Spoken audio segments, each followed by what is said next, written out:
This Okay. conference will now be recorded.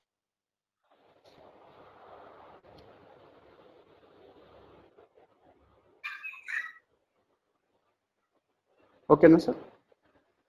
Yes, yes.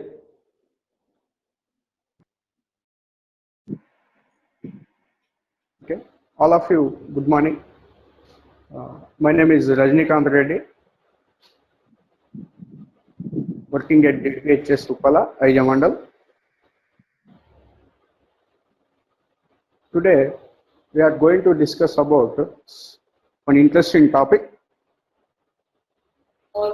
Before that, in our surroundings, we have different types of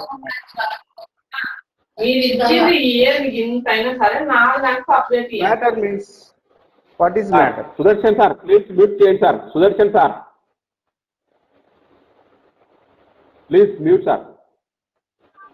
Matter is consist some mass and it will occupy some space.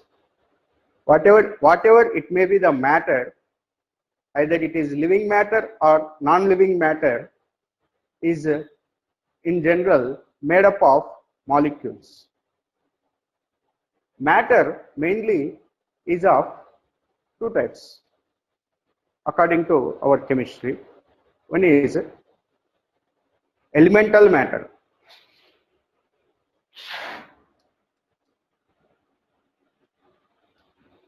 Elemental matter.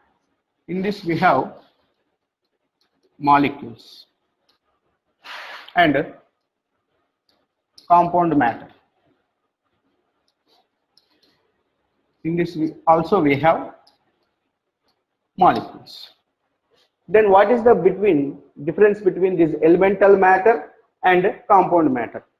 In general, it is also element matter also having molecules. At the same time, compound matter also having molecules. But the molecules which are present in the elemental matter are made up of identical atoms. Example, you take hydrogen molecule. This molecule is made up of two identical hydrogen atoms. So H2 molecule is an example for elemental matter, and example for compound matter is NaCl and CO2 and etc. For this also N2, O2, etc. So here NaCl means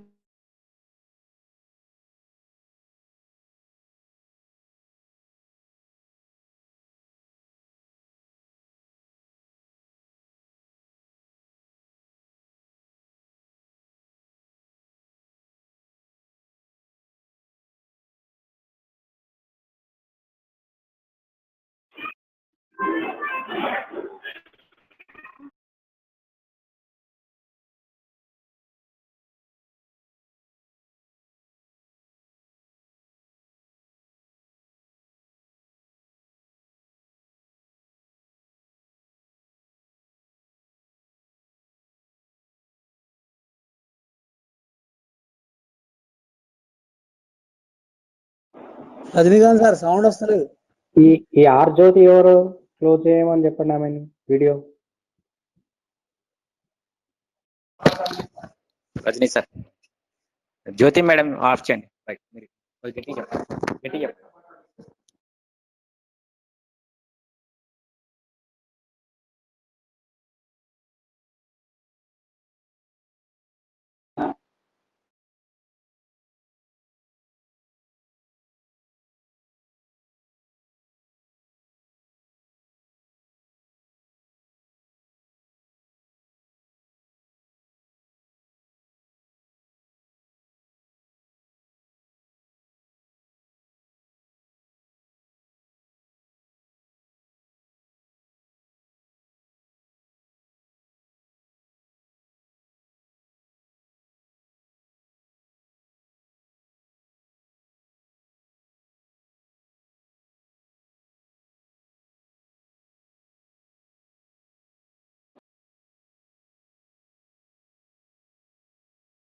no screens and camera is being shared.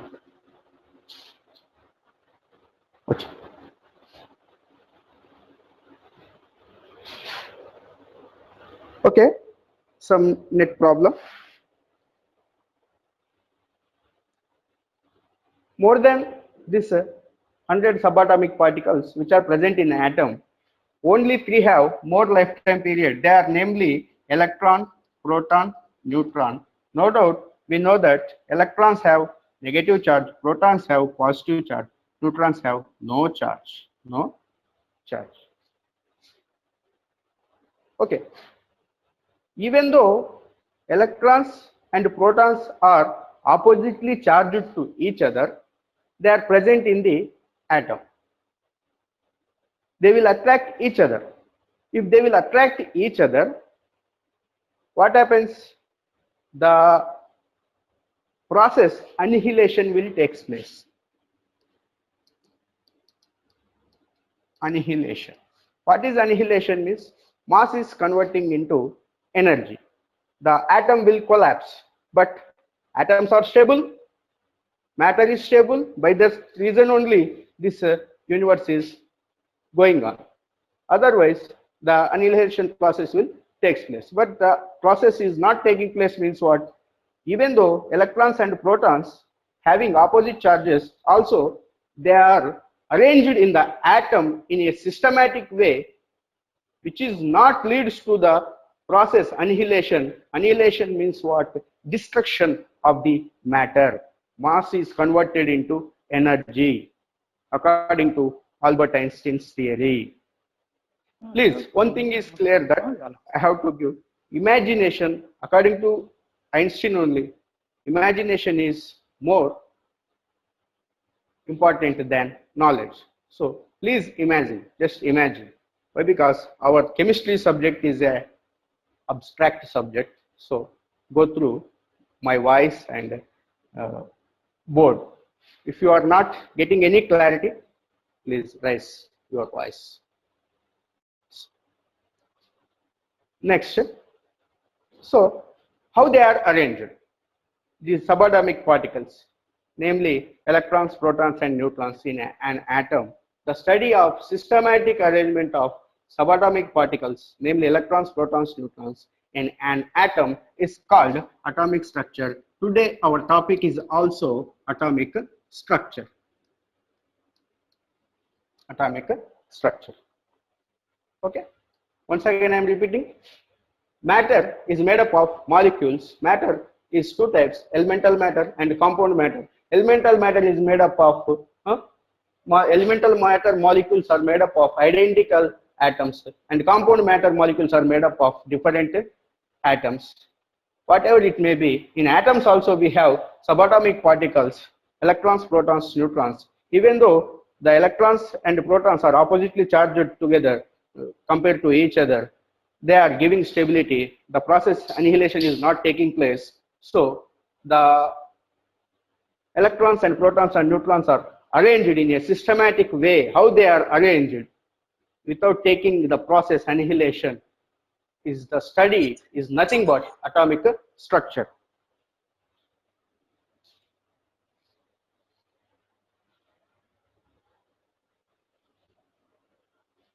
Okay. Now, till now we have different atomic models. Till now we have different atomic models. The first model is J.J. Thomson model.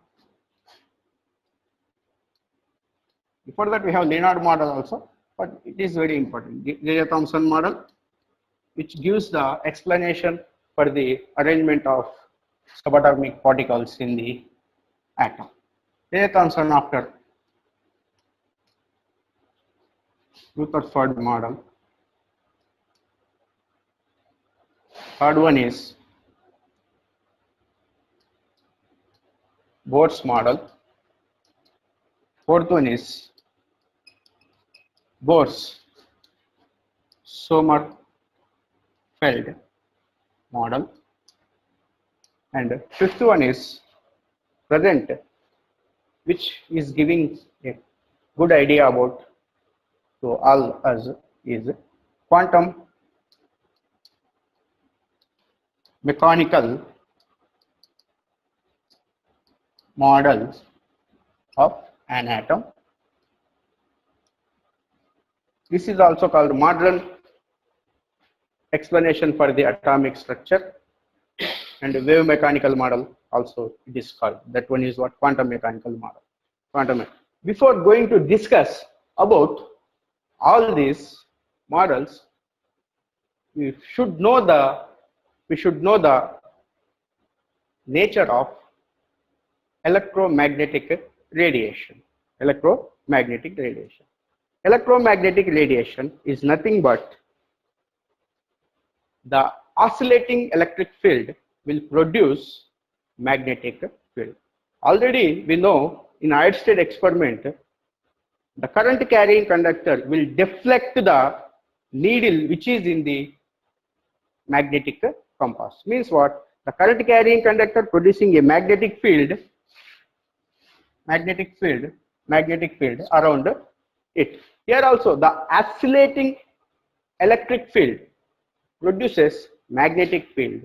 This electric field and magnetic field both are perpendicular to each other, and they will move in the direction which is again combinedly perpendicular to the oscillating electric field and oscillating magnetic field.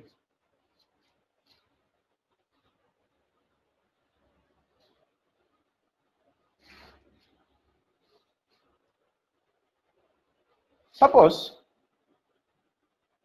this is a electromagnetic wave.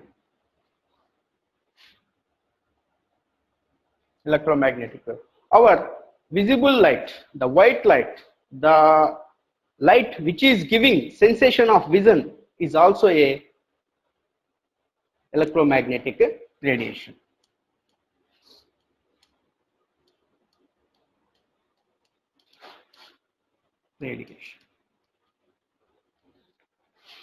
Electromagnetic radiation. So this is the waveform of electromagnetic radiation. This is called crest. This is called trough. If we draw this one, this is the mean position. From this mean position, how much of height the wave is moving, this is called amplitude. And the distance between any two successive crests or any two successive troughs is called wavelength. And the relation between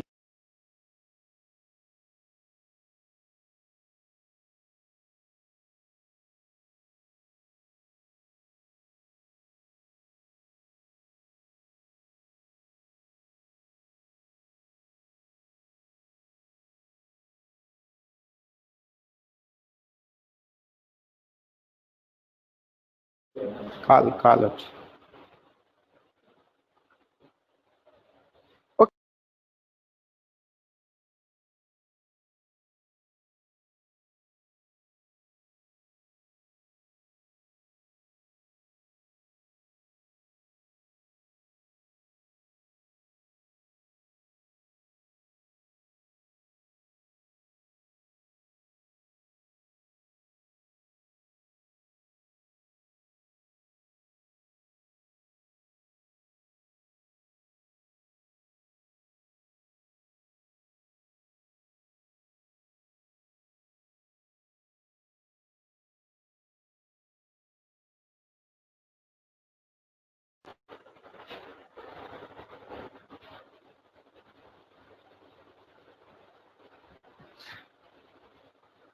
Okay.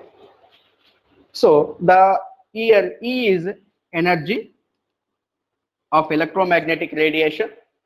Nu is the frequency of the electromagnetic radiation, and lambda is the wavelength of the electromagnetic radiation. Here nu means frequency. Frequency means the number of oscillations per unit time is called frequency.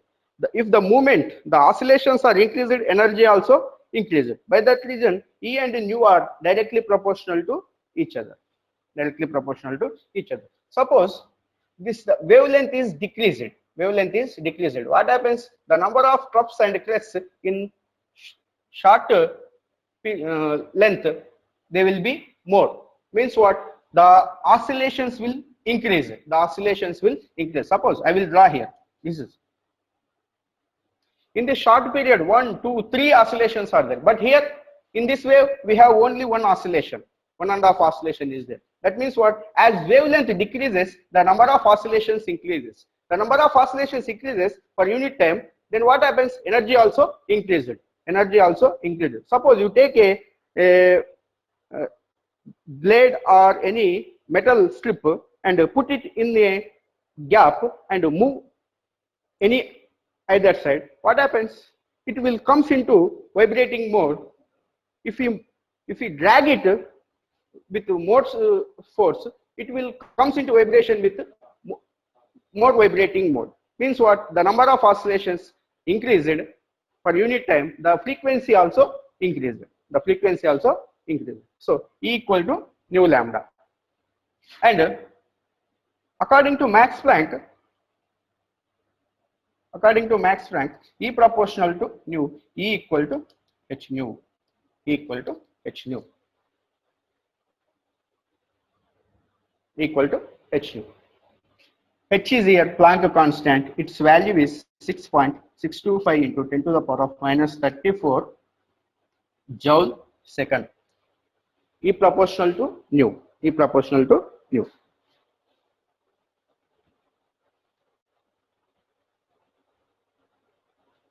Okay, next.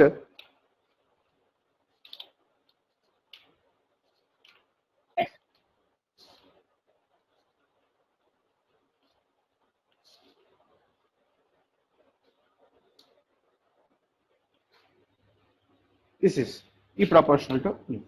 This is about electromagnetic radiation. Electromagnetic radiation, first we have cosmic rays. Means what? Because electromagnetic radiation is the combination of different frequencies. The systematic arrangement of electromagnetic radiations in their frequencies, either in increasing order or decreasing order, is called electromagnetic spectrum. Electromagnetic spectrum. Electromagnetic.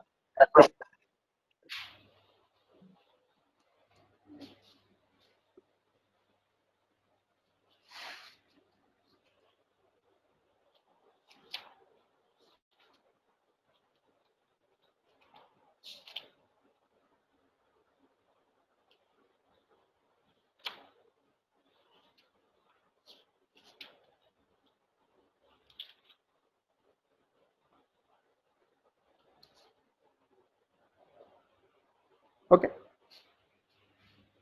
In this, first we have cosmic rays,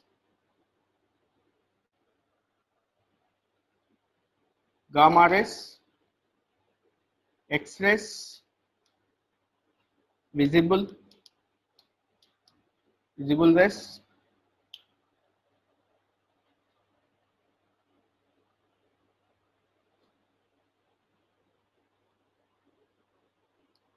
infrared rays, microwaves, and radio waves. As we comes down, the frequency decreases. And energy also decreases, and lambda wavelength increases. The arrow mark indicates decrease. Downward arrow mark indicates decrease. Frequency from cosmic rays to radio waves is decreased. Energy also decreased, but wavelength is increased.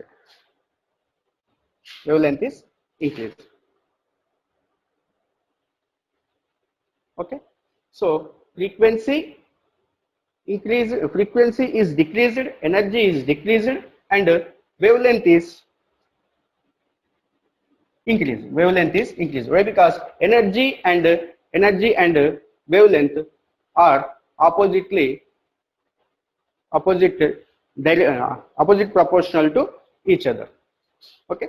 E proportional to nu means cosmic rays energy is more, radio waves energy is less. Gradually it is decreasing. Frequency also decreasing, but wavelength is increasing. Wavelength is increasing. Wavelength is increasing. Okay, the arrow mark upwards means increasing. Frequency and energy is increasing, and wavelength is increasing from top to bottom in this order. This is about electromagnetic spectrum.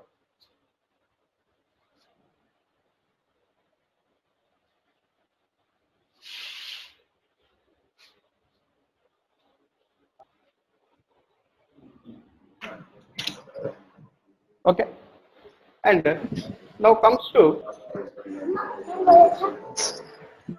hydrogen spectrum.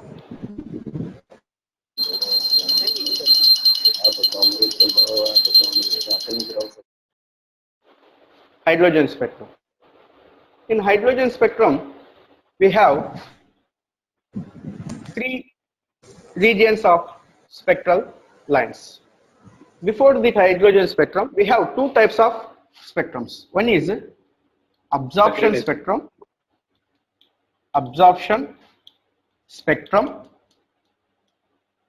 and second one is emission spectrum. Absorption spectrum means if you take any analyzer, in general we will take analyzer as prism. If we send any light or electromagnetic radiation through this prism, what happens? Some of the energy is absorbed in this material, and the remaining will be comes out, and it will be appeared on a recorder. This recorder is nothing but what? Photographic plate. The absorbed energy frequency region will be appeared as dark on this photographic plate. Means what? Initially we will get absorption spectrum. In absorption spectrum we will get dark bands on bright background. After that, the absorbed energy also comes out. Then we will get emission spectrum. In that emission spectrum is also observed on this recorder. In that emission spectrum, we will get colored bands in the position of where we get dark bands in the absorption spectrum. And this color lines will be observed on the photographic plate, which is in dark color or dark background. And we will discuss hydrogen spectrum in Bode's theory. Okay, this is about electromagnetic radiation. In electromagnetic radiation, oscillating electric field will create oscillating magnetic field. This is oscillating electric field. Let's say this is oscillating magnetic field. This is the propagation of electromagnetic radiation. These three are perpendicular to each other. So the oscillating electric field and oscillating magnetic field both are perpendicular to each other, and those two are combinedly perpendicular to the propagation of the electromagnetic radiation. Electromagnetic radiation is nothing but what? It is the order of different frequencies of light rays. Initially, just now we have observed cosmic rays to radio waves, cosmic waves to radio waves. Okay, next comes to atomic models. First atomic model is J.J. Thomson atomic model.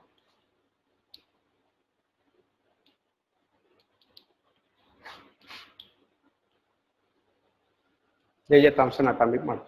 According to J.J. Thomson atomic model, the electrons are embedded in positively charged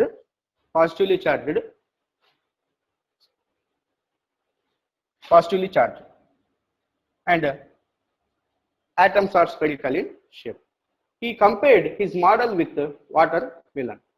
Like watermelon, the black seeds which are treated as electrons are embedded in red fibrous mass.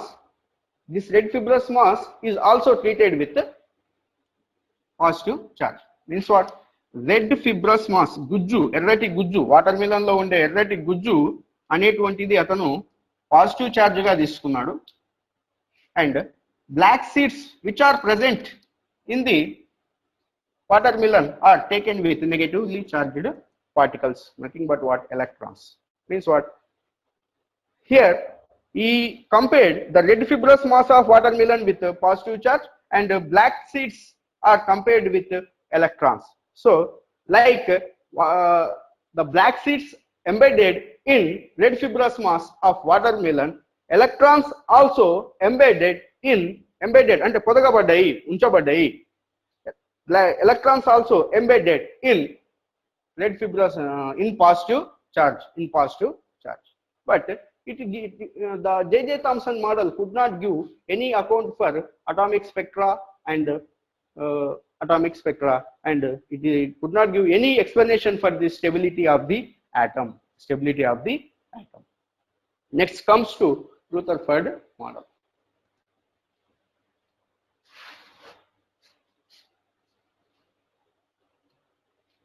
Rutherford model.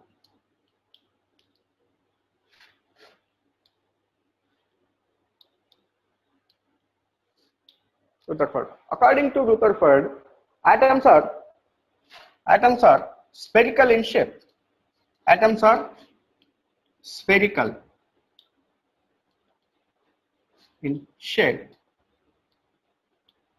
and mostly hollow.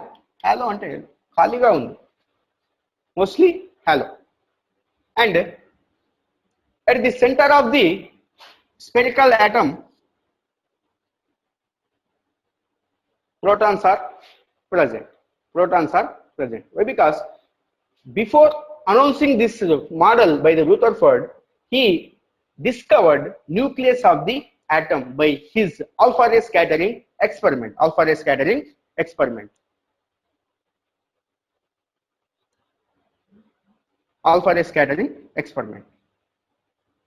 So what he told, that atoms are spherical in shape and mostly hollow, and at the center of the nucleus we have protons in sir video రావట్లేదు. వస్తుంది sir, video వస్తుంది sir, ఏం problem లేదు.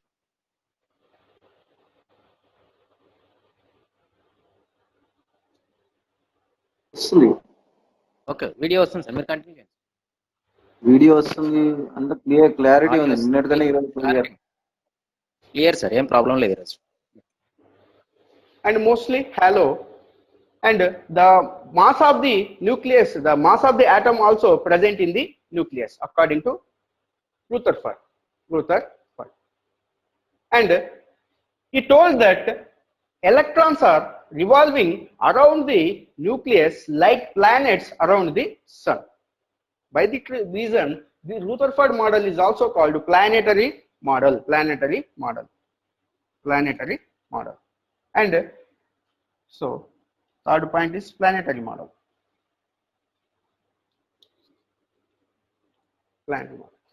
Okay, atoms are spherical in shape and mostly hollow.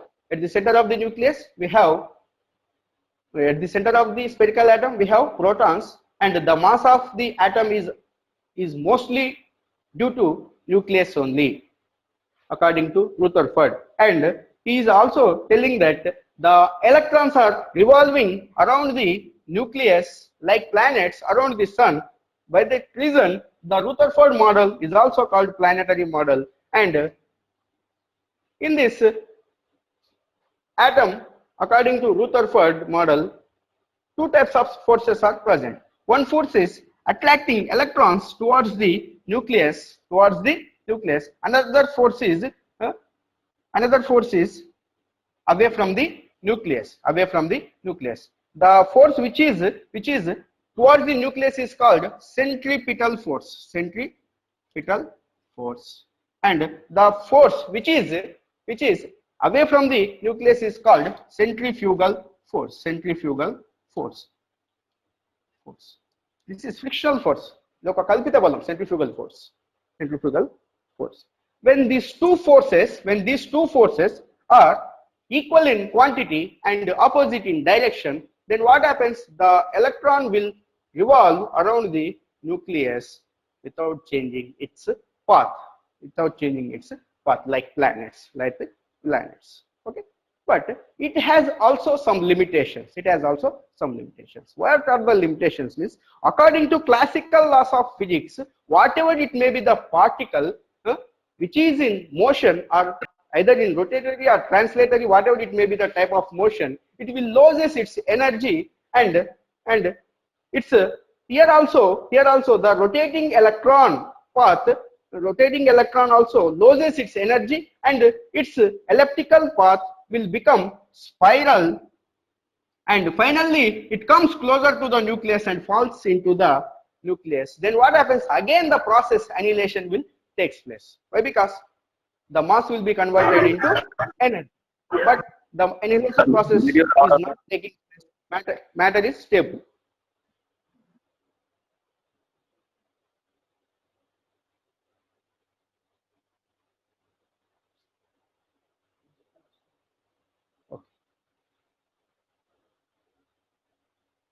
And Rutherford model also did not give any explanation for the atomic spectra.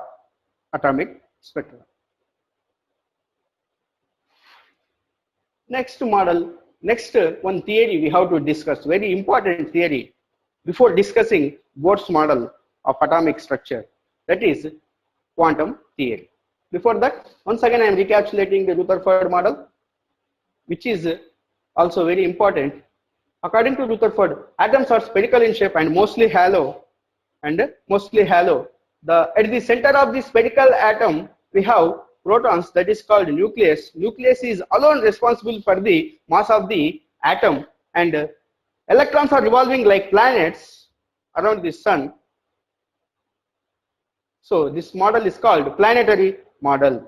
In this model, two types of forces are present. One is the centripetal force, which is attracting electron by the nucleus, and the centrifugal force, which is acting outwards the nucleus. And these two forces, centripetal and centrifugal force, are same in quantity and opposite in direction. By this reason, electron is revolving around the nucleus like planets. But these are some limitations. One is according to classical laws of physics, the rotating particle gradually loses its energy, and its parts will become spiral, and gradually it comes near to the nucleus and falls into the nucleus. Then what happens? Plus minus means what? Zero. That is, the process annihilation will take place, but it is not happening. All is stable. But he didn't give any explanation for this point. If the electron will loses energy continuously, we will observe band spectra, but practically atoms are giving line spectra. So he is not gives any account for the explanation for the atomic spectra also. This is about Rutherford model. Before discussing Bohr's model, we should discuss about quantum theory, Max Planck quantum theory, very important, and we should know, good aware of this theory. That is,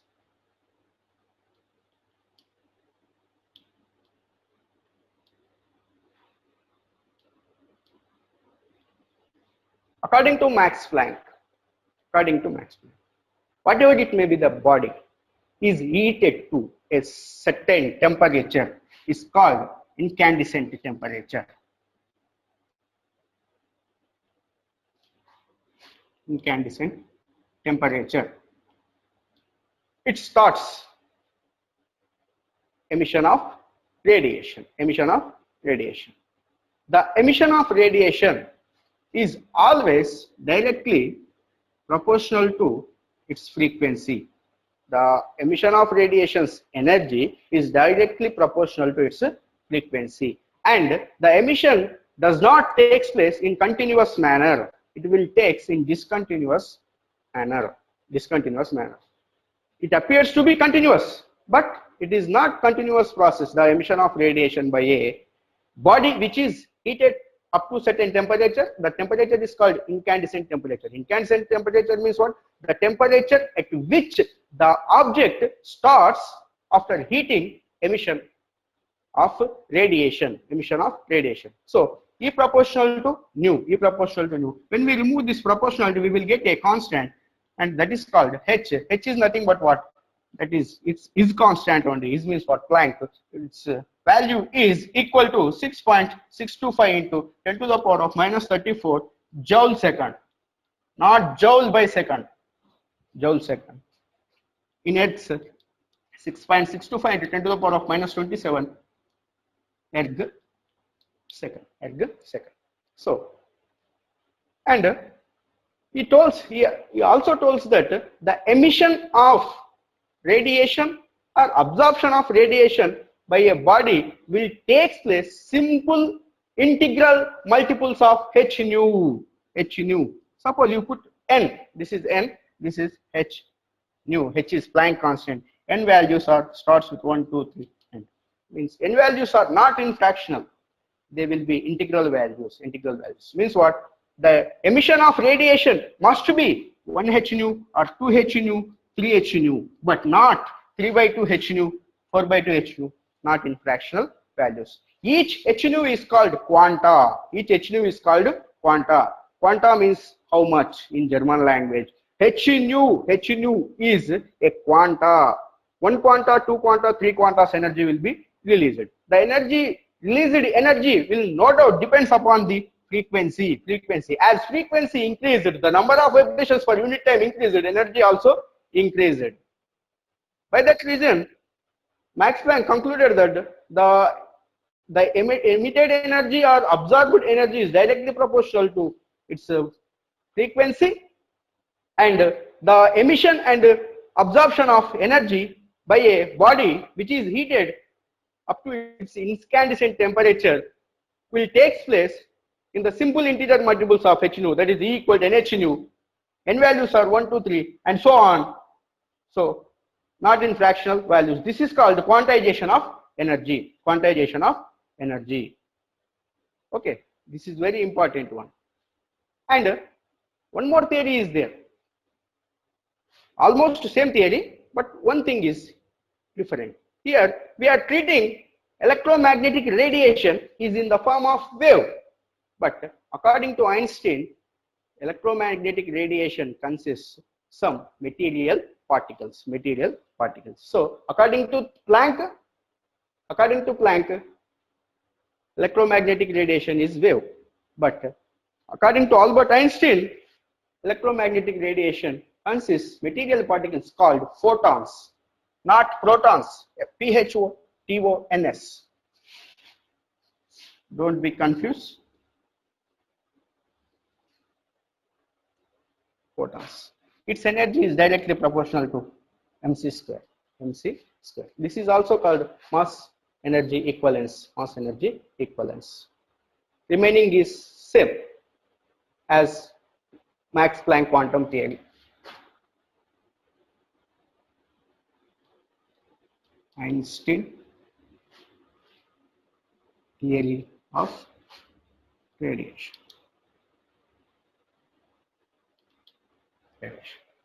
According to Einstein, the energy emission and absorption will take place in the form of particles which have energy E. The particle mass is m and their velocity is c. No doubt they will travel with the velocity of light. Velocity of light c equal to 3 into 10 to the power of 8 meter per second.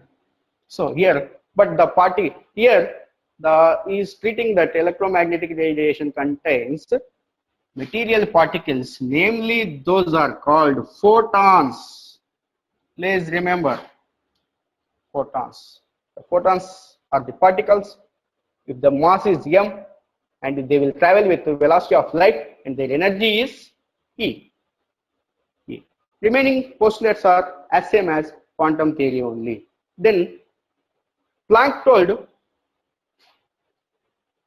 electromagnetic radiation is a wave, and Einstein told electromagnetic radiation contains particles. Which one is correct? Both are correct. Both are correct. It depends. Means what? Electromagnetic radiation has dual nature. Means it has wave nature as well as particle nature. Wave nature as well as particle nature. It depends upon the situation. It depends upon the situation. Now we are going to discuss about Bohr's model of atom. The model of atoms, all these model of atoms giving systematic arrangement of electrons, protons, neutrons in spherical atoms. Next one is Bohr's model.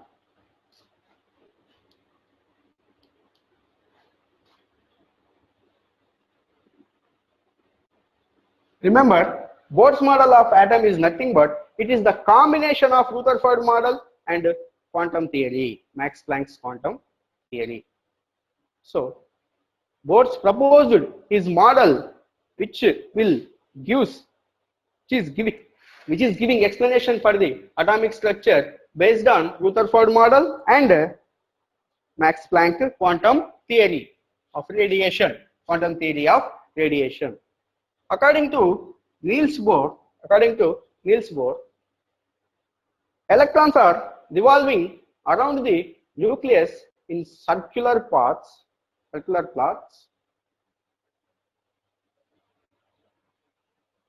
These circular paths, as long as electrons are revolving around the nucleus in circular paths, their energy is constant. And the size of the circular path is also constant.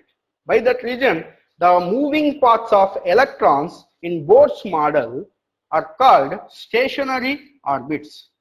Stationary means what? Stable, sthiramu. Stationary orbits. Stationary orbits also called main shells. As long as electron revolving around the nucleus in a specified path which is circular in shape, its energy is constant. I am not telling it will not absorb or it will not lose energy. It will absorb energy, it will lose energy. But as long as it remains in a particular specified rotating path, its energy is constant. If it is absorbs energy, it will go to next higher energy level. We will discuss in next point.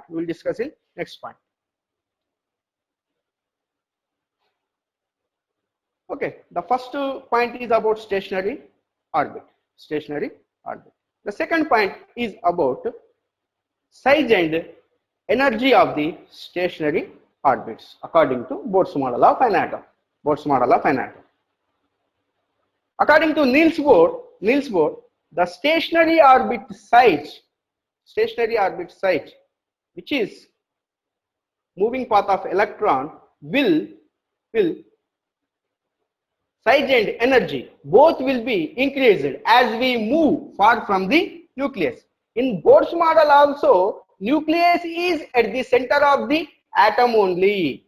Why I am not telling about nucleus means already I told you that Rutherford model and Planck quantum model both are the basis of the Bohr's model of an atom. By that reason, no doubt, atoms are spherical in shape and mostly hollow. Some points are coming, Rutherford points are coming into Bohr's model also.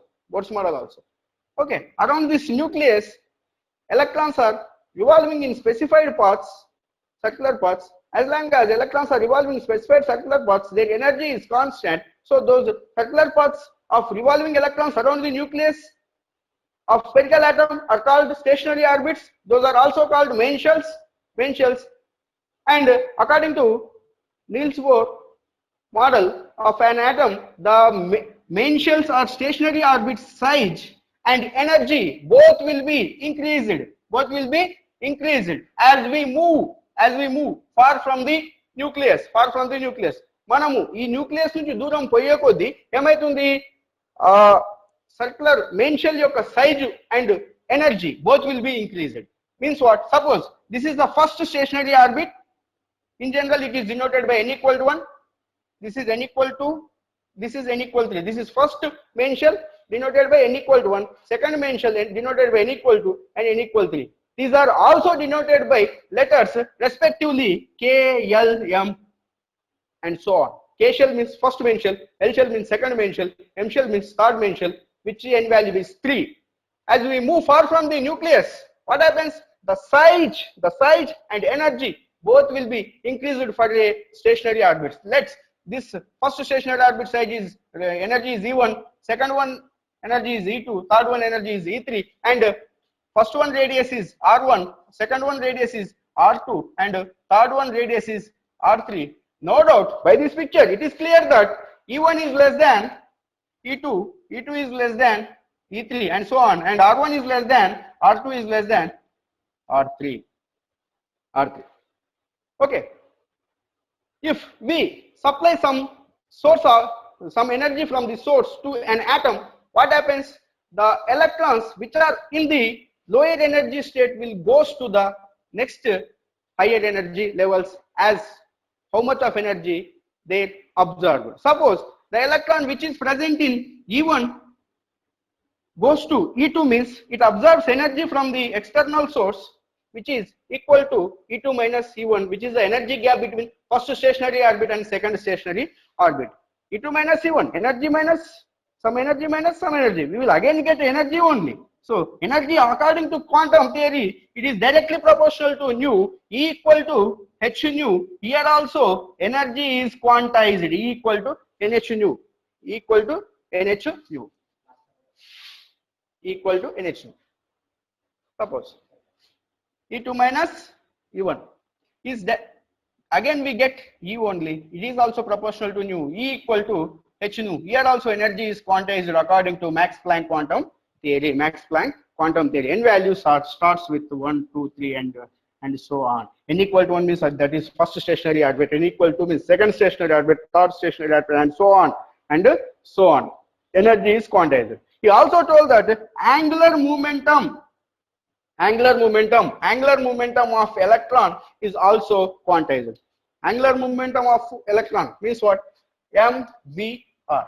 M means mass of the electron, V means velocity of the electron, R means radius of the stationary orbit, is also directly proportional to h by equal to nh by 2 pi. Here also n values are 1, 2, 3 dash MVR, nh by 2 pi.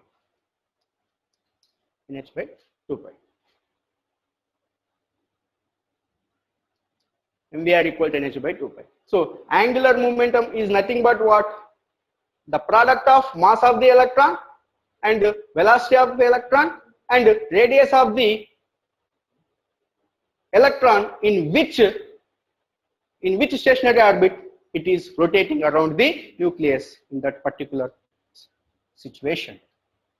Okay, MVR equal to nh by 2 pi. All these points are told, and he give theoretical explanation for the Rydberg constant, which is equal to 109,677.8 centimeter inverse. Rydberg constant. Okay. Next, theoretical explanation. He gives theoretical explanation. Once again, I am giving some recapitulation. Bohr's model is the combination model of Rutherford model and Max Planck quantum theory. According to Bohr's model, electrons are revolving around the nucleus in circular paths. As long as revolving electrons in the circular paths, their energy is constant. So those rotating paths of electrons around the nucleus are called stationary orbits or main shells. And as we move far from the nucleus, the stationary orbit size and energy both will be increased. If the energy is absorbed by the electron which is present in the atom in a particular stationary state, it will goes to its next energy, higher energy level, which will depends upon the absorbed, how much of energy is absorbed, the energy by the electron. The electron which goes to higher energy level is called excited electron. The excited electron is unstable, and again it will comes to its original state by losing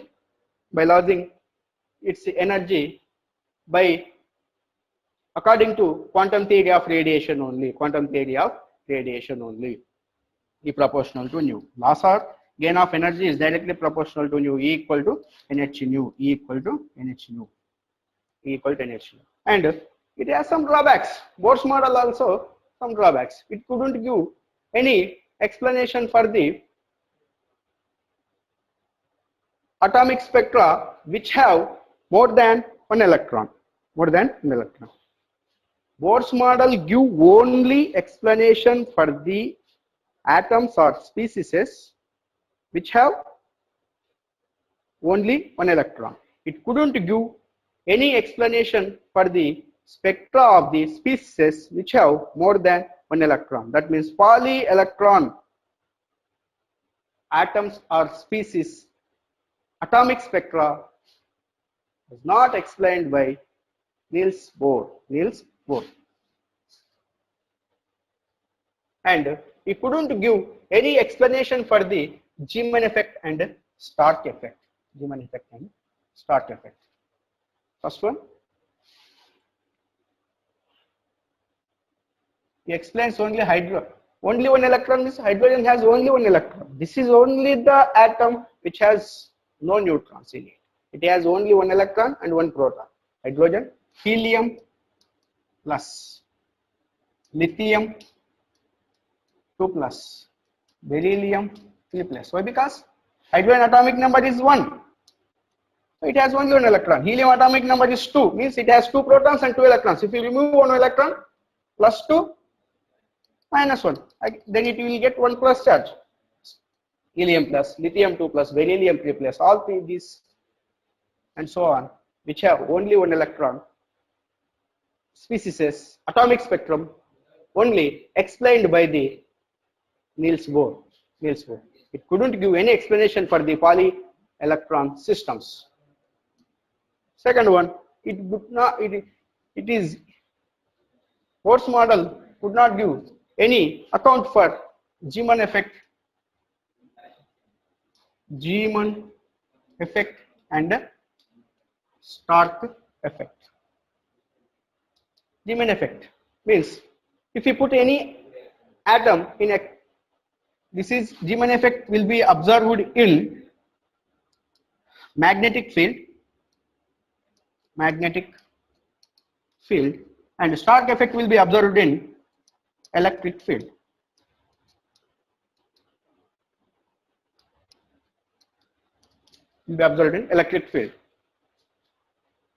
The fine splitting of atomic spectra in presence of magnetic field is called the Zeeman effect. The fine splitting of atomic spectra in presence of Stark effect is observed in electric field is called Stark effect. These two effects were not explained by Niels Bohr in his model. I will discuss this Zeeman effect and Stark effect in later minutes in clear way. Third one, and he could not give any explanation for the why the angular momentum is quantized. Quantization of angular momentum. He told this postulate, but he didn't give a proper explanation for this point, and he could not give reasons for the chemical bond formation. Chemical bonds formations are not explained by Niels Bohr because he has only explained only atomic spectra of single electron species only. Then how can he explain chemical bonds formation? So it is also a drawback for the Niels Bohr atomic model. First one is he explained only the atomic spectra of single electron species, but not polyelectronic species, and he could not give any account for Zeeman effect and Stark effect. Zeeman effect will be observed in magnetic field when the atom is kept in magnetic field and Stark effectively observed in electric field. At a fine splitting of atomic spectra will be observed in magnetic field and electric field. How it will be observed, we will discuss in clear in next minutes. And why the quantization of angular momentum is happened, he did not explain. Chemical bond formation also not explained by Niels Bohr. But he also calculated the energy of the electron, velocity of the electron, radius of the stationary orbit, Niels Bohr, and he calculated energy of the electron, velocity of the electron, radius of the electron in which stationary orbit it is rotating, and he gives explanation for the hydrogen spectra in very excellent way. We will discuss now hydrogen spectrum. Hydrogen spectrum.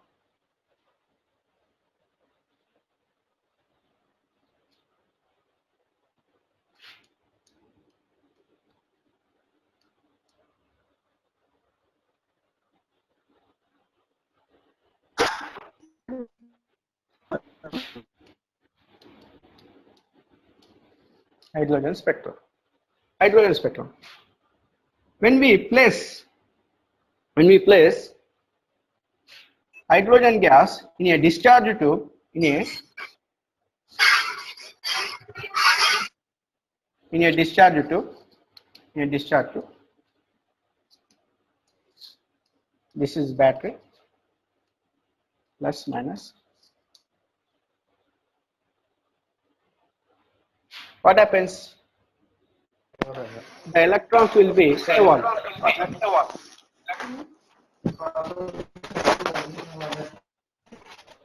The electrons will goes to the hydrogen. The electrons which are present in the hydrogen atoms will goes to higher energy level. For example, it is n equal to 1 stationary orbit. This is n equal to 2 stationary orbit. This is n equal to 3, 4, 5.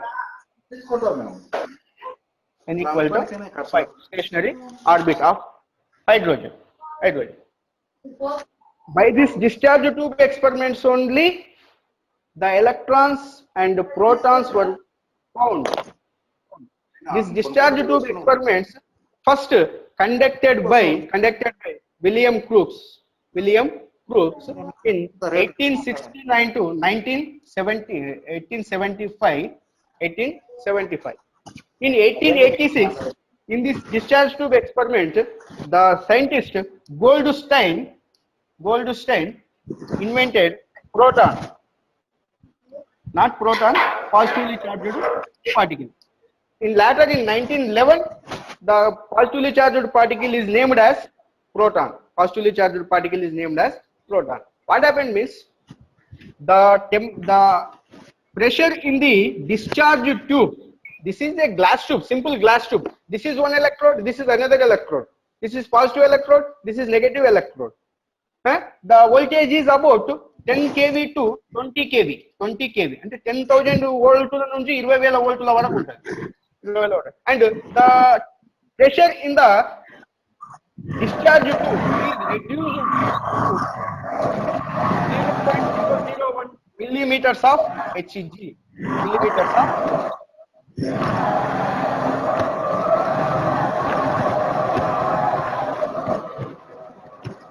Mercury level.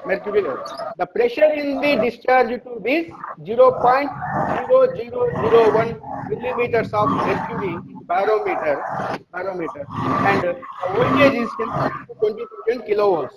Please listen this carefully. I am telling how the electrons and protons are discovered in discharge tube experiments, which were conducted initially by William Crookes. 1870. In 1886, Goldstein discovered some rays are traveling from positive terminal to negative terminal of the battery.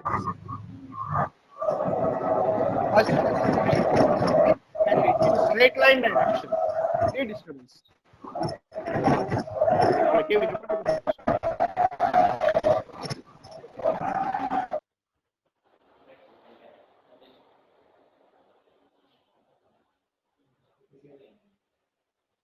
Please, here in the discussion of hydrogen spectrum, both taken hydrogen gas in the discharge tube. Discharge tube is nothing but a simple glass tube, consists of two electrodes. One is negative electrode, another one is positive electrode, connected to a battery, and the voltage of this tube is, under this tube is 10,000 kV to 20,000 kV, and the pressure is minimized to 0.0001 millimeters of mercury, Hg, height, in the barometer.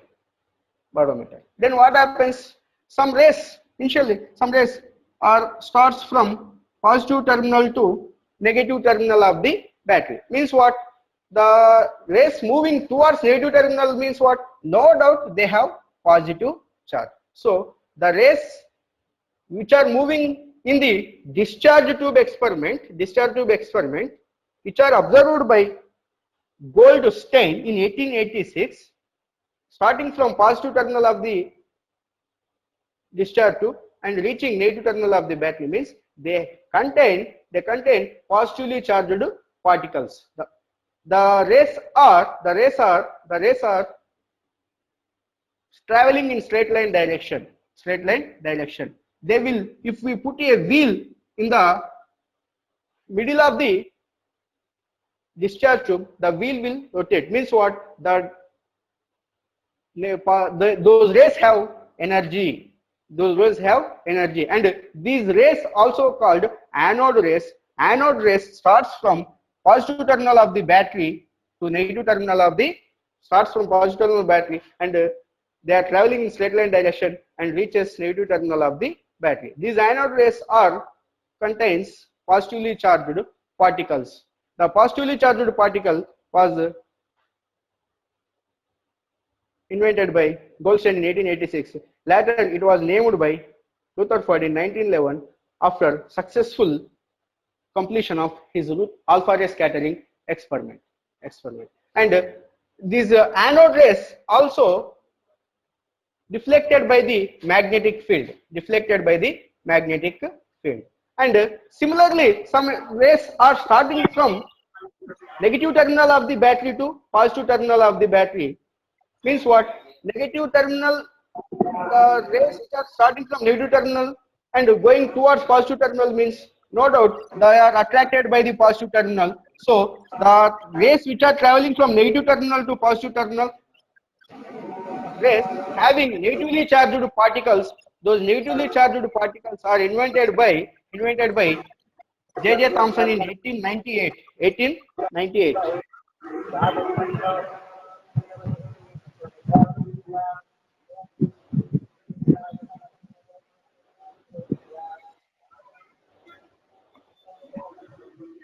Hello? Any doubt, sir? 1898. Okay. So the light rays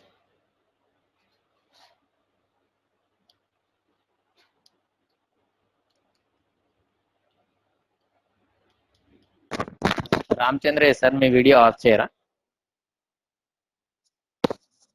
Ramachandraiah sir, Suguru Ramachandraiah sir.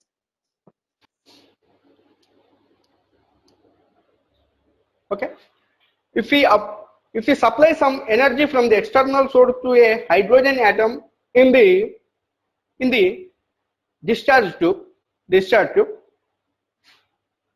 there will be absorption of energy by the electrons which are present in the hydrogen atoms will takes place, and then they will goes to their next energy levels, which depends upon how much of energy they absorb.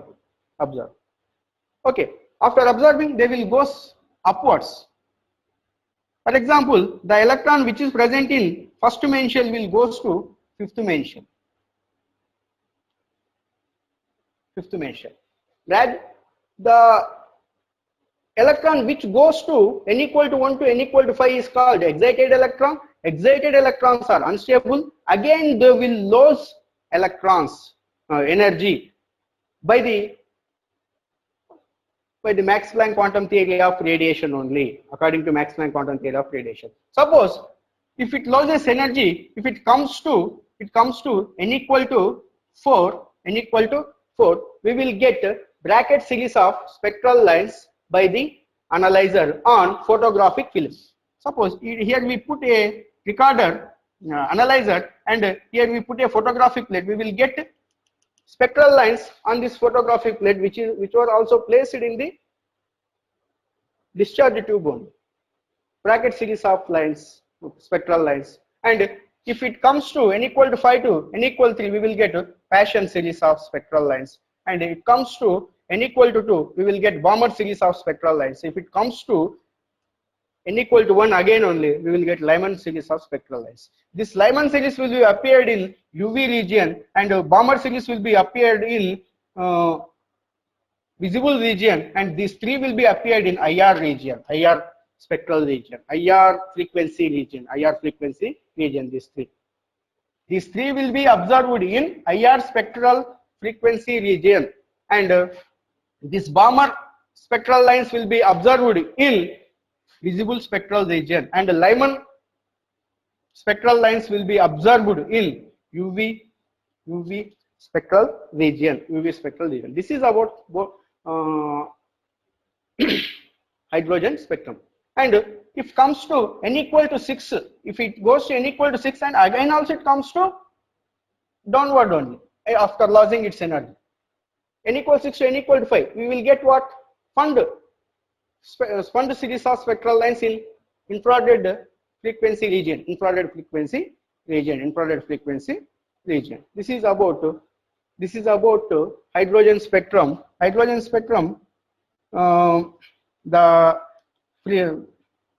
What we say, wave number called nu bar is 1 by n1 square minus 1 by n2 square. N1 is the lower energy state, n2 is the higher energy state principal n value. R is the Rydberg constant. R value is 10967.8 centimeter inverse. Okay, this is about hydrogen spectrum. Next, Sommerfeld model.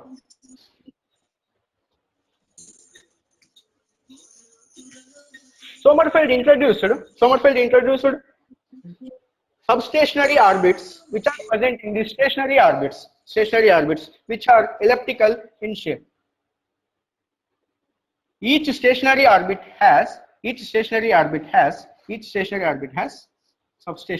orbits.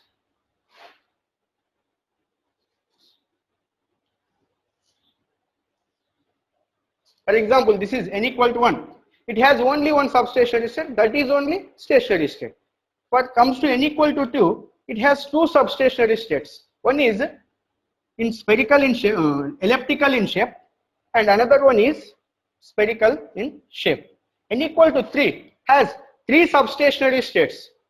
One is 100% elliptical in shape. This is 100% elliptical in shape, and second one is medium shape between elliptical and spherical shape. So, and these are denoted by the spherical elliptical orbits or substationary orbits denoted by L values. L value starts with 0, ends with n minus 1. So n equal to 1 has only one substationary orbit, that is starts with 0, ends with n minus 1, means what? 1 minus 1, 0. That is L equal to 0 substationary state only present in the stationary orbit, that is first stationary orbit. In n equal to 2, we have two substationary orbits. One is L equal to 1, another one is L equal to 0. L equal to 0 means what? L equal to 1, as L value decreases, its elliptical shape gradually converting into spherical. Elliptical shape is gradually converting into spherical. Okay. So L equal to 0 means what? This is the second stationary orbit. For example, you take this one. This is the elliptical shape. This is long axis, this is short axis. L value is maximum, L value is maximum, the long axis size and is more, short axis size is very less. When L value is gradually decreasing, the long axis size is decreasing, short axis size is increasing. When its L value becomes 0, long axis and short axis size both will equal, then it will become spherical shape. Means what? According to Sommerfeld model, which is the extension of the Bohr's model, according to Sommerfeld, each stationary orbit has substationary orbit. Each stationary orbit has substationary. N equal to 1 has only substationary orbit, that is L equal to 0. L equal to 0. N equal to 2 has 2 substationary states, and their L values are L equal to 0 and L equal to 1. And N equal to 3 stationary state has 3 substationary state, L equal 0, L equal to 1 and L equal to, and so on and so on. This is about Sommerfeld model.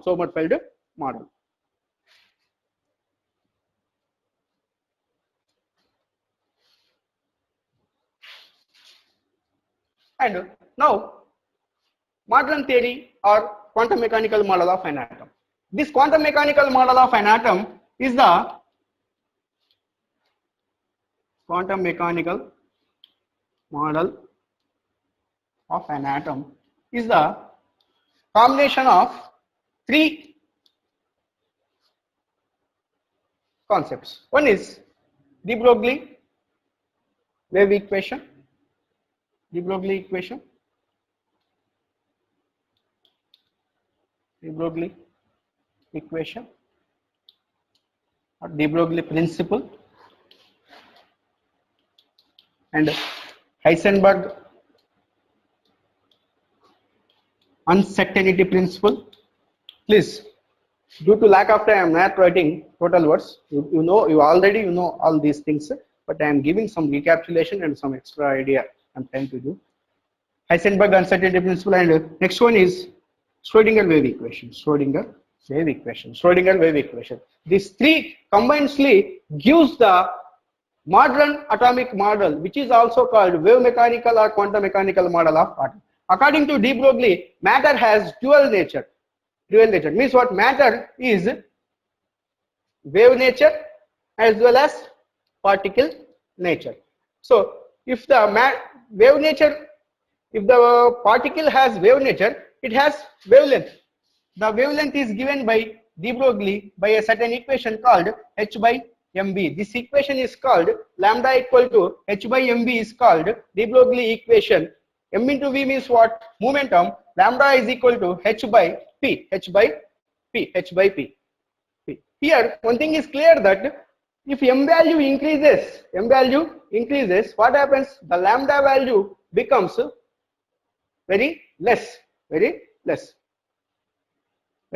high. Means what? Wavelength value becomes high. Means what? The de Broglie equation is not suitable for the macromolecules or macro objects. It is only suitable for micro objects, micro particles like electrons.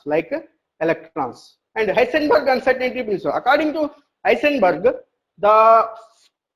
it is impossible to find out the position and velocity of an electron at a time. But he continues as the position and he continues to find out the position and velocity by uncertainty with respect to certainty. Why? Because uncertainty plus certainty equal to 100% or unit. So for example, uncertainty in the position is delta x and uncertainty in the velocity is delta v. It is equal to h by 4 pi. This is the relation which is given by Heisenberg uncertainty principle. According to Heisenberg, it is impossible to find out the certainty in position of the electron as well as velocity of the electron at a time. But by this reason, he forwarded to explain the certainty, he used uncertainty. Means what? According to uncertainty, there is some certainty is there. Delta x uncertainty is there, means there will be some certainty in the delta v. కనుగొనేటువంటి ఇది సెటనిటీ అంటే కొంత ఖచ్చితత్వం. స్థానంలో ఖచ్చితత్వం కొలవాలనుకున్నప్పుడు వేగం లోపల ఖచ్చితత్వం అనంతమవుతుంది. వేగం లోపల ఖచ్చితత్వము కొలవాలన్నప్పుడు స్థానంలో ఖచ్చితత్వము అనంతమవుతుంది. ఈ రెండింటిని కొలవాలన్నప్పుడు ఏదో ఒక దాని లోపల ఖచ్చితత్వాన్ని తక్కువగా తీసుకున్నప్పుడు ఇంకో దాని లోపల ఖచ్చితత్వం అనేది ఎక్కువగా ఉంటుంది. Comparison, it will be depends upon probability. Next, Schrodinger wave equation. Schrodinger wave equation is nothing but de Broglie principle and Heisenberg uncertainty principle and some applied maths. The Schrodinger wave equation is dou squared psi by dou x square. Dou square, dou means it is a partial differentiation.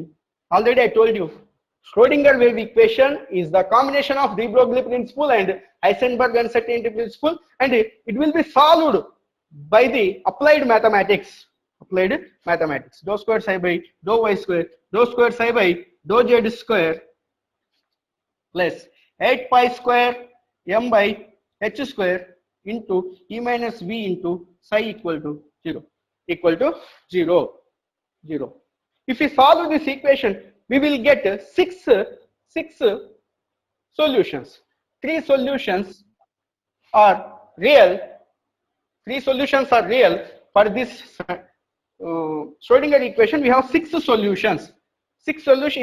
Among these six solutions, three solutions are real and three solutions are imaginary. These real solutions are called eigenvalues. The eigenvalues are nothing but what? Quantum numbers. Namely, those are what? Principal quantum number, azimuthal quantum number. It is also called angular momentum quantum number. Third one is called magnetic quantum number. And the fourth one is there. That is what? Spin quantum number. Spin quantum number is not derived from the solvation of this Schrodinger wave equation. From the solvation of the Schrodinger wave equation, we will get six solutions. Three are real, three are imaginary. But among these three real solutions, these three real solutions are called eigenvalues. These eigenvalues are namely called quantum numbers. Quantum numbers are three. What are those? Principal quantum number, azimuthal quantum number, and magnetic quantum number. And next one is what? Fourth one is not the solution of this Schrodinger wave equation, but there is fourth quantum number is also there. That is spin quantum number.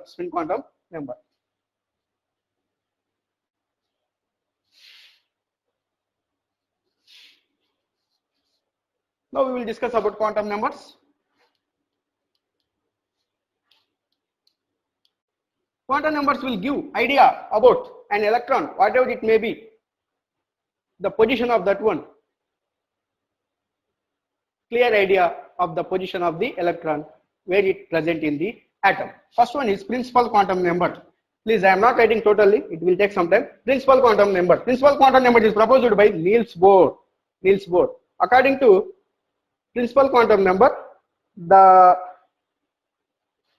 principal quantum number is proposed by Niels Bohr and it is denoted by n. As n values increases, the main shell size and energy both will be increased. The number of subshells present in the main shell are equal to n square. For example, n equal to 1 present 1 square means what? 1. That is what? L equal to 0 subshell. N equal to 2 has 2 subshells. 2 into 2 square 4. What L equal in n equal to 1? 4 subshells are there. L equal to 0 means what? S subshell. Here also we will get 4 subshells means what? L equal to 0, L equal to 1. What are those?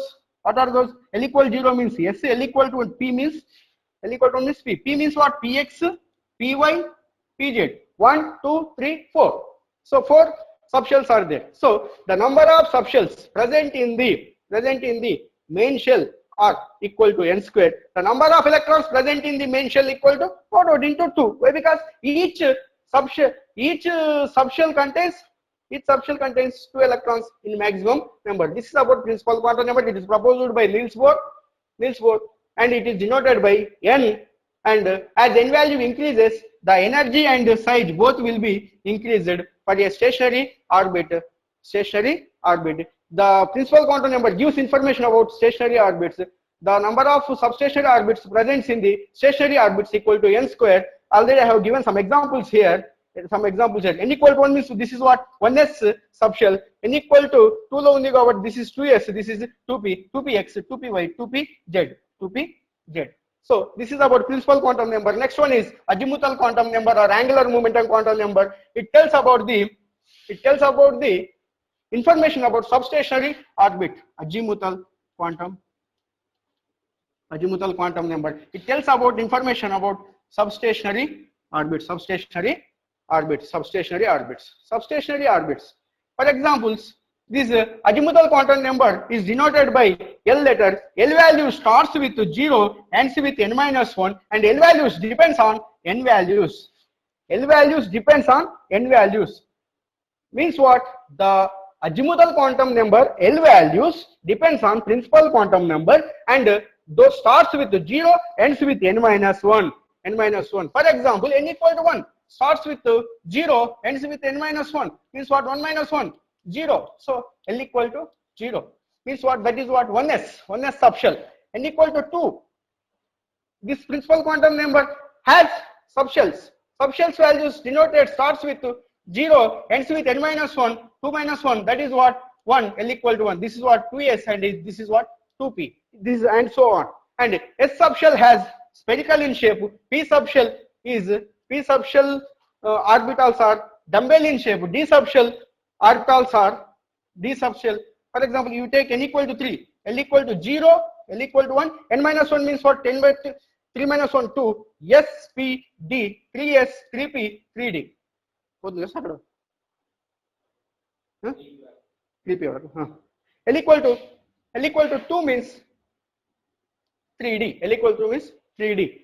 S subshell, whatever it may be, S, 1s or 2s or 3s, 100 subshell, it is spherical in shape. 3p or 4p or 100p subshell orbitals are dumbbell in shape, and 3D subshell or 4d or 100d subshells, whatever it may be, depends upon the where it present in the principal quantum number. With principal quantum number, it has double dumbbell shape, and F subshells orbitals have complex in structure. This is about azimuthal quantum number. And next comes to magnetic quantum number. Magnetic quantum number gives the orientation of orbitals around the nucleus in three-dimensional. For example, and magnetic quantum number is denoted by ML, and it is proposed by Landay, and azimuthal quantum number is proposed by Sommerfeld. Magnetic quantum number ML is proposed by Landay. It gives orientation of electrons around the nucleus in orbitals in three-dimensional. For example, L equal to 1 is there, and ML values depends upon L values. Magnetic quantum number ML values depends upon azimuthal quantum number L values. ML value starts with minus L, ends with plus L. Between we have 0. Total ML values equal to 2L plus 1. For example, L equal to 1 subshell has ML values starts with minus L. Minus L means what? Minus 1. Ends with plus 1. Between we have what? 0. So L equal to 1 has ML values, 3 ML values. No doubt, this is what? Px, Py, Pz. L equal to 1. Px, Py, Pz. Px in general, it is ML values of L equal to 1. P subshell orbitals have ML values minus 1, 0, plus 1. In general, those are Px, Py, Pz.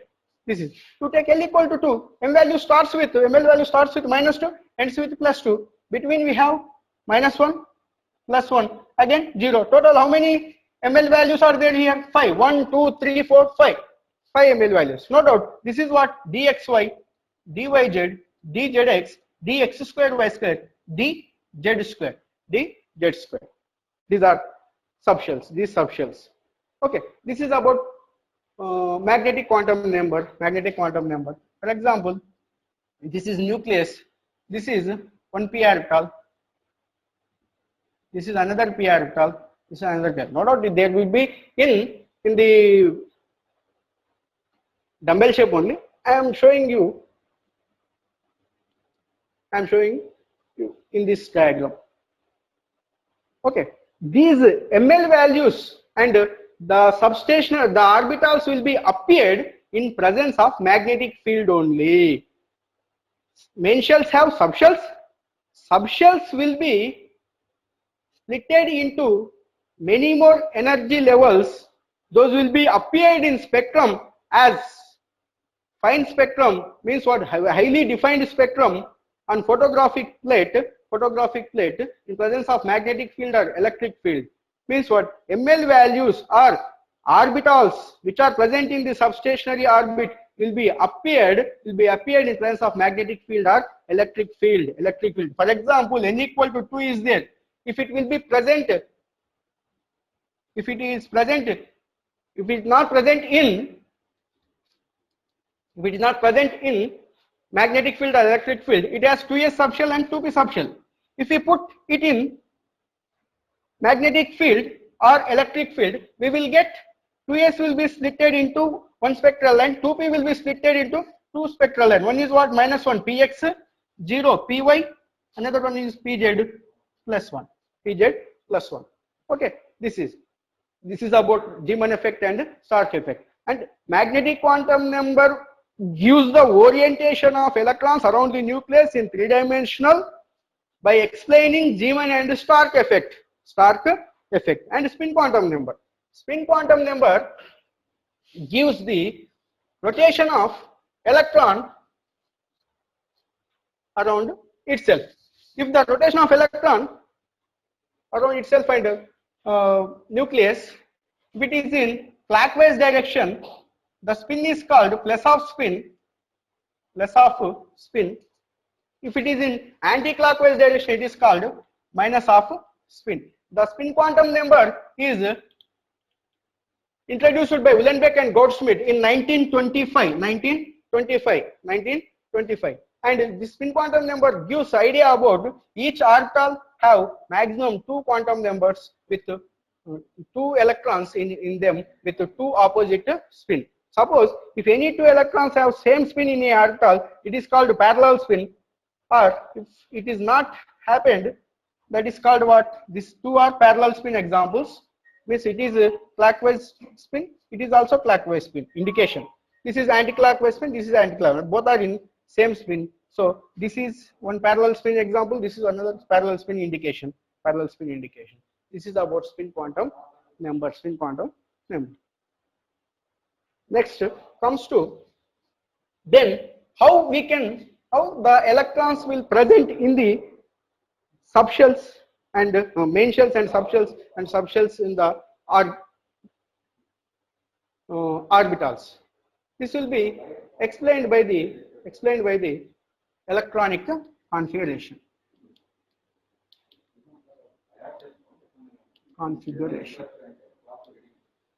Electronic configuration.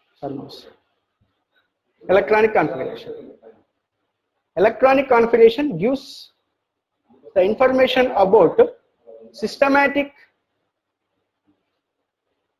position of electrons in an atom according to their energies. And it has one method also there, NLX method. For example, 2p3 is there. 2p3 means what? N equal to 2 main shell. So p subshell has 3 electrons in it. 3x. This 3 means x. X gives number of electrons. P gives subshell name. 2. This gives what? Principal quantum number or information of main shell. So before knowing to write the electron configuration, we will discuss about some principles which are useful to write the electronic configuration. Aufbau principle. According to Aufbau principle, electrons will enter into the orbitals which have least energy first. Once again I am repeating. According to Aufbau principle, electrons will enter into the orbitals which are available and which have least energy. If the energy of the any two orbitals are equal, then the electron will enter into the orbital which has least n plus L value. If the n plus L value also equal, then electron will enter into the orbital which has least n value. According to Aufbau principle, electron will enter into the available orbitals which have least energy. Means what? No doubt, already we told in principal quantum number, as we move far from the nucleus, the n value increases and side end energy of the main shell also increases. So first we have to fill, according to Aufbau principle, n equal to 1 main shell subshells. After that n equal to main shell subshells. Means after that n equal to 3. This is the filling order. But in some cases, if the n plus L value is differed, is less compared to, for example, n equal to 3 and n equal to 4. In this 3D we have 4s. 3D n plus L value is 5 and 4s n plus value is 4. So then what happens? Electron will enter into 4s but not in 3D. According to which values? N plus L values. If the n plus L values equal, then the electron will enter into the orbital which has least n value. This is about Aufbau principle. Next one is Hund's rule. According to Hund's rule, electron will enter into the orbital according to Aufbau principle, and they will paired in the orbitals after filling each orbital with one electron. Suppose this is p orbital. We have to fill each orbital with one electron. After that only pairing will start. This is about Hund's rule. For example, nitrogen is there. Nitrogen atomic number is 7. So first we have to fill n equal to 1, that is 1s contains 2 electrons, 2s2, 2p. No doubt.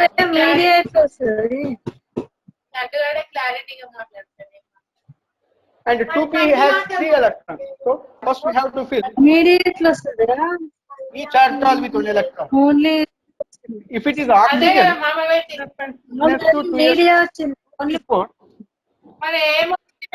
the fourth electron will paired with this first electron or second electron, third electron. The pairing electron has no concentration. మీ voice వినబడతారా? మళ్ళీ అవన్నీ వద్దకు రెండు వద్దకు ఇది ఒకటే A Mohan kindly mute yourself, sir. A Mohan sir disturb అవుతుంది sir. A Mohan sir.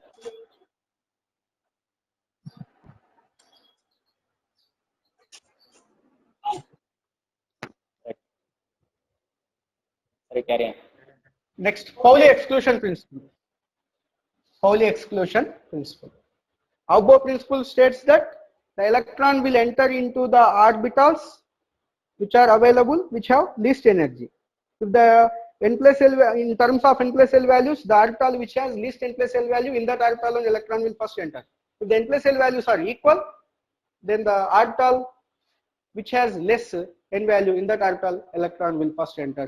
That is about Aufbau principle. And the second one is Hund's rule. According to Hund's rule, electron will enter into the orbitals according to Aufbau principle after filling each orbital with one electron.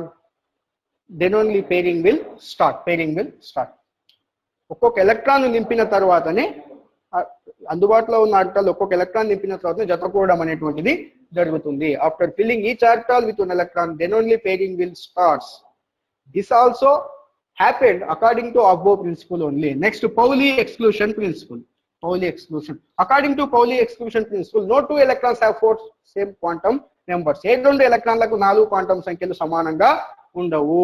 అంటే దీని అర్థం ఏంటి వస్తుంది అంటే, ఒక orbital లోపల పట్టే maximum ఎలక్ట్రాన్ల సంఖ్య 2 అని దీని అర్థము. Minimum they differ at spin quantum number. Quantum numbers: L principal quantum number, L azimuthal quantum number, ML magnetic quantum number, S spin quantum number. For example, 2p3, 2p4. We have to write 4 quantum numbers for the third electron and fourth electron in this 2p. No doubt. First 1, 2, 3. Third electron, in general, -1, 0, plus 1. What are these? P has in the 2p4 means what? In n equal to main shell, P subshell has 4 electrons in it. The 4 electrons will be present in the P subshell orbitals. Those are namely Px, Py, Pz with ml values -1, 0, +1 respectively. So next, so in general, the third electron and fourth electron quantum numbers are compared. For example,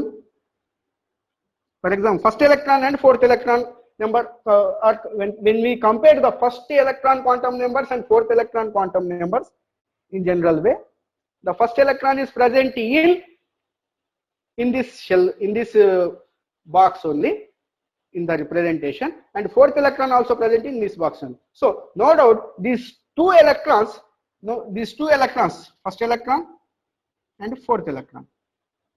First electron n value is 2. This is a first electron also present in P subshell, so L value is 1, ml value is -1. Magnetic quantum number, spin quantum number, first electron in general filled with plus of spin. Same for fourth electron also, n value, L value and the ml value all are same, but the fourth electron is paired with the first electron, so its spin must be -1. Means what?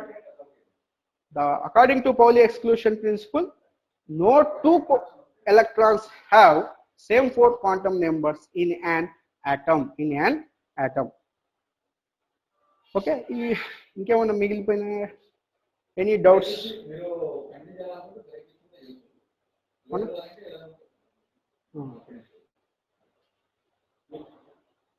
చూస్తా sir ఒక్కసారి ఏదైనా topic.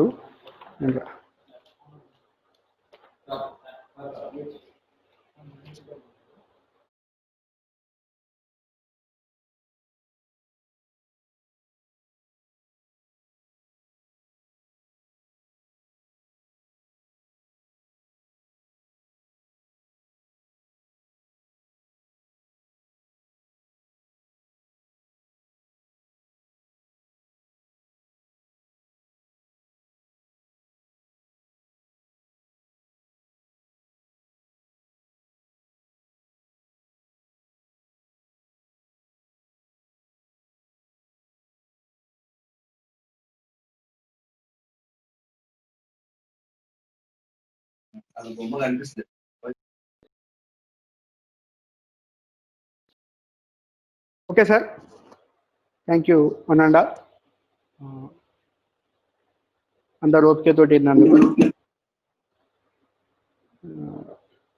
If you have any doubts about this session, please ask me. I will try to explain, give clarity in my own level. Thank you, sir. Banan sir, class. Hello, good morning, Master. Sir, good morning, sir. Good morning.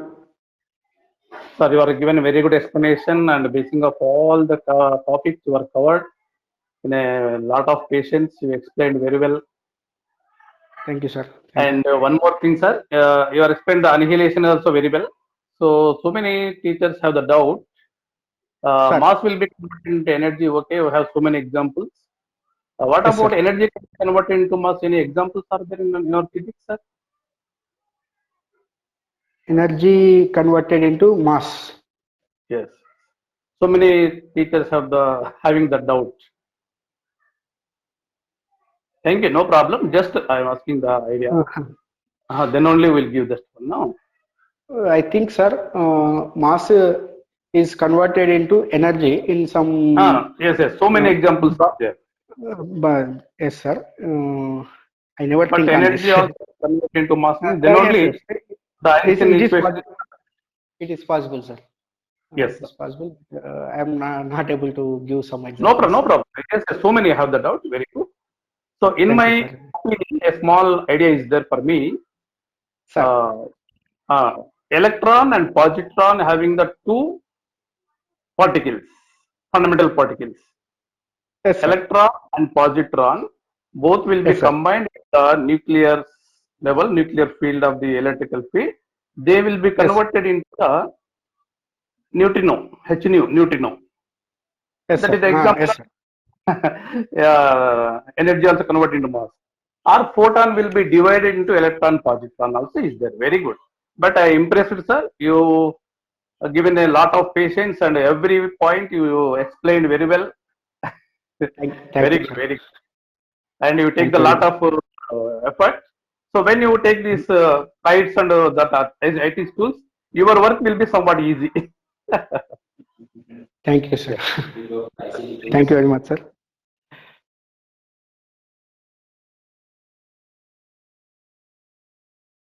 Okay, sir. Is there some more doubts, sir?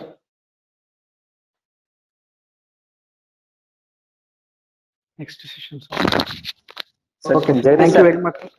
Jagdish sir. Jagdish sir.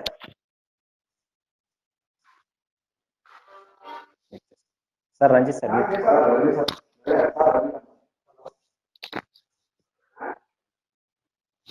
Jagdish sir. Srinivas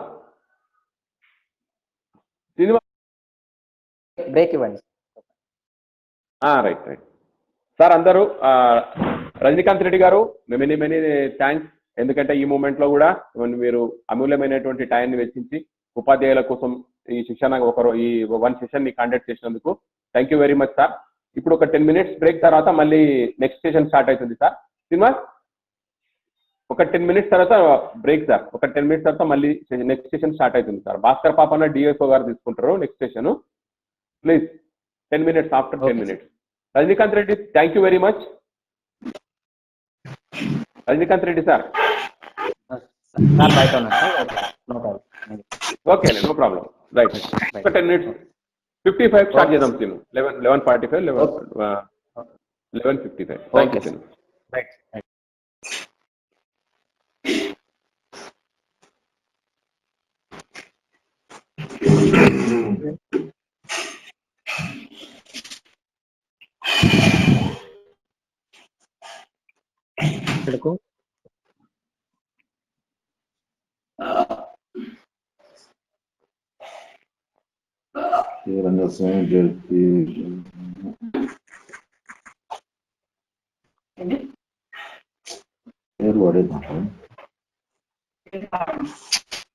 పడేదంటే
నమస్తే. నమస్తే sir. నేను Arvind Prakash sir, Wanaparthy. నమస్తే sir. నమస్తే. ఎంతవరకు వచ్చింది? ఏం విశేషాలు?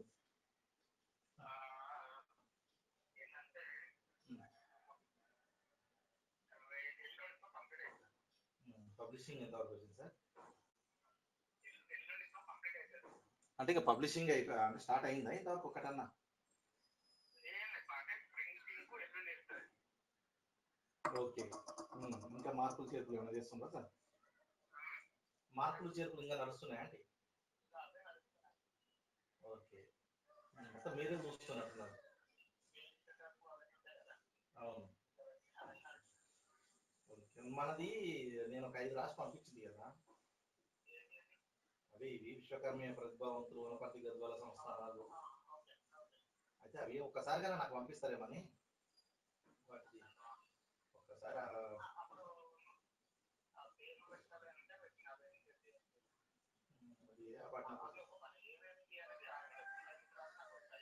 అది మీకు వాట్సాప్ పెట్టినా మొన్న, ఇప్పుడు మళ్ళీ పెడతా. టైటిల్ నేమా? ఓకే, అదే నేను ఫోటో తీసి పెడతా ఇప్పుడు ఒకటి.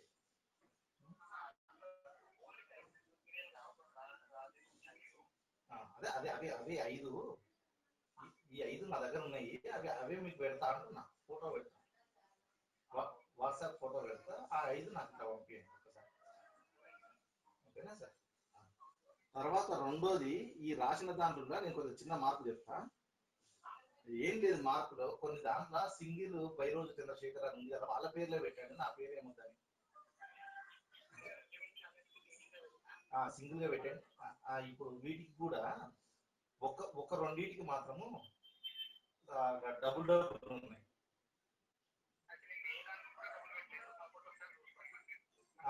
ఓకే ఓకే, అట్లే నేను మళ్ళీ మార్పు చెప్తాను, ఓకేనా సార్? ఓకే ఓకే, నేను ఇప్పుడు పెడతా సార్.